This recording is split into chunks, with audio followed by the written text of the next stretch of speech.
और लोकसभा चुनाव के अंदर बड़ी मजबूती से चुनाव लड़ा, बहुत बड़ी हवा फैलाई कि एनडीए जा रही है, इंडी गठबंधन आ रहा है, परंतु हुआ क्या, कांग्रेस 99 पे आउट हो गई, 100 भी नहीं कंप्लीट हुए। और ये कब से 2014 में 50 से नीचे थे, 2019 में नायब सिंह सैनी टीम मोहनलाल बड़ोली ने जबरदस्त काम किया। हमारे कार्यकर्ताओं दिल्ली में जाकर जो चैलेंज करता था अरविंद केजरीवाल कि मोदी जी को मुझे हटाने के लिए दूसरा जन्म लेना पड़ेगा, मोदी जी ने अरविंद केजरीवाल जी इसी जन्म में तेरा निपटारा कर दिया। ना उन्होंने चुनाव लड़ा, ना उन्होंने चुनाव लड़ने का हौसला था, और लगता है अगली बार विधानसभा का चुनाव लड़ने की हिम्मत भी नहीं होगी। ये कांग्रेस का आखिरी चुनाव था, लोकसभा का फिर विधानसभा का।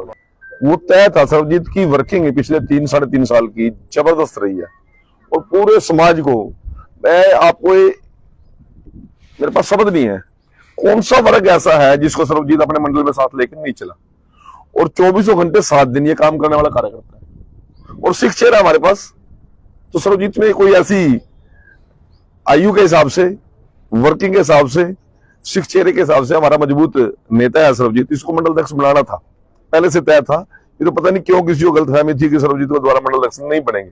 और उस दिन ठोल में मेरा कार्यक्रम था, और ठोल में कार्यक्रम के नाते तो मैं चाय पीने के नाते भाई सर्वजीत के पास रुका था, और ऐसा नहीं था कि मेरी चाय पीने से मंडल अध्यक्ष बना। ये तो कार्यकर्ता है, कोई नया आदमी थोड़ी है, संगठन के लिए काम करने वाला आदमी है। 2014 में जब ये सरपंच बना और मैं मंत्री था, उसमें जुड़ा था हमारे साथ। और आज जिस प्रकार की डिमांड है पार्टी की, युवा चेहरों की, उसमें ये फिट बैठता है। और सर्वजीत का भविष्य बड़ा उज्जवल है, किसी को गलतफहमी नहीं होनी चाहिए। ये लंबी पारी खेलेगा। ये मेरा भी अनुभव है 25-30 साल का पार्टी के अंदर। और बीजेपी को ऐसे सहनशील कार्यकर्ताओं की बहुत जरूरत है, ऐसे युवा चेहरों की बहुत जरूरत है। और सर्वजीत के प्रति हमारी बहुत बहुत शुभकामनाएं हैं। और हम परम दुनिया में होंगे नहीं होंगे, परंतु सर्वजीत बहुत ऊंचाई पे होगा। देखिए, बहुत सी चीजें हैं जो 17 तारीख से पहले मेरा कहना बनता नहीं है, क्योंकि हमें शपथ दिलाई गई थी कि जो भी चीजें हमारे संज्ञान में होगी उसे हम बाहर नहीं बताएंगे। वो मुख्यमंत्री जी की जिम्मेवारी है, वित्त मंत्री जी के नाते मुख्यमंत्री जी ही उस बजट को पेश करेंगे। और परंतु मैं एक बात कह सकता हूँ, किसान के लिए, युवा के लिए, महिला के लिए, अनुसूचित वर्ग के लिए, पिछड़े वर्ग के लिए, हमारे कर्मचारी के लिए, छोटे दुकानदार के लिए, व्यापारी के लिए, उद्योगपति के लिए, छात्रों के लिए, विद्यालयों के लिए, शिक्षा के क्षेत्र में और चिकित्सा के क्षेत्र में, हर क्षेत्र के अंदर मुख्यमंत्री जी ने सभी वर्गों से मिलकर बड़ी लंबा प्रोसेस 2 महीने का उन्होंने किया है। प्रदेश के हर कोने में गए हैं, वो हर वर्ग के लोगों से मिलकर उन्होंने बजट तैयार किया है। और ये विकास उन्मुखी बजट होगा और हर वर्ग के लिए होगा। नहीं, कुछ नहीं कह रहे, वो तो कह रहे हमने चुनाव लड़ा ही नहीं। तो ईवीएम की बात तब कर रहे थे, उन्होंने चुनाव लड़ाओ। ना उन्होंने चुनाव लड़ा, ना उन्होंने चुनाव लड़ने का हौसला था, और लगता है अगली बार विधानसभा का चुनाव लड़ने की हिम्मत भी नहीं होगी उनमें। ये कांग्रेस का आखिरी चुनाव था, लोकसभा का भी, विधानसभा का भी। कांग्रेस फिनिश। मैं आपको दोबारा बोल रहा हूं, कांग्रेस पूरे देश के अंदर खत्म है। इंडी गठबंधन बनाया, इन्हीं दिनों बना था, और लोकसभा चुनाव के अंदर बड़ी मजबूती से चुनाव लड़ा, बहुत बड़ी हवा फैलाई कि एनडीए जा रही है और इंडी गठबंधन आ रहा है, परंतु हुआ क्या, कांग्रेस 99 पे आउट हो गई, 100 भी नहीं कंप्लीट हुए।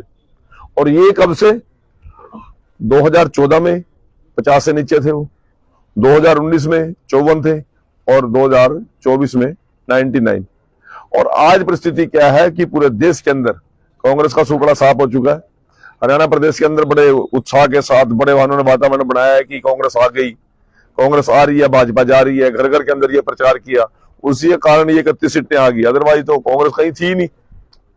परंतु नायब सिंह सैनी जी का सौम्य चेहरा, मोदी जी के काम और हमारे संगठन की मजबूती ने, हमारे को लोग कह रहे थे तो बीजेपी तो हार गई, इस बारी हमने हारी हुई बाजी को जीती, हरियाणा में बहुमत की सरकार बनाई। और अब गठबंधन और जो भी सारी पार्टियां इकट्ठे होकर जो आजाद उम्मीदवार के तौर पर चुनाव था, इनका हाथ पीछे उनके, परंतु आजाद उम्मीदवार सिंबल नहीं दिया, हिम्मत नहीं सिंबल देने की। और वो चुनाव के अंदर भी पूरी तरह धाराशाही टीम नायब सिंह सैनी, टीम मोहनलाल बड़ोली ने जबरदस्त काम किया। हमारे कार्यकर्ताओं दिल्ली में जाकर जो चैलेंज करता था अरविंद केजरीवाल कि मोदी जी को मुझे हटाने के लिए दूसरा जन्म लेना पड़ेगा, मोदी जी ने तो अरविंद केजरीवाल जी इसी जन्म में तेरा निपटारा कर दिया।